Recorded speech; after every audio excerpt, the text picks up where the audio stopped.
Van life. Masarap daw manirahan sa van. Pero yun ang hindi ko masasagot kung masarap ba manirahan sa isang van. Dahil wala ako nun. Ang meron lang ako ay isang bao-bao. Susubukan nating tanungin yung mga nakatira dito sa bao-bao kung masarap bang manirahan dito sa isang bao-bao. Ma'am, masarap ba manirahan sa isang bao-bao?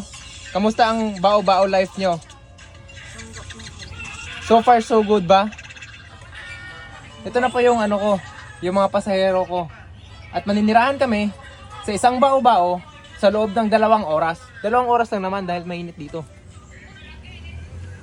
Yun lang siguro sa araw na ito. Masarap naman siguro manirahan dito sa isang bao-bao.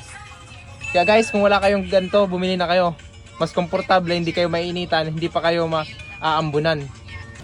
Yun lang siguro sa araw na ito. Kita na sadta, puhon.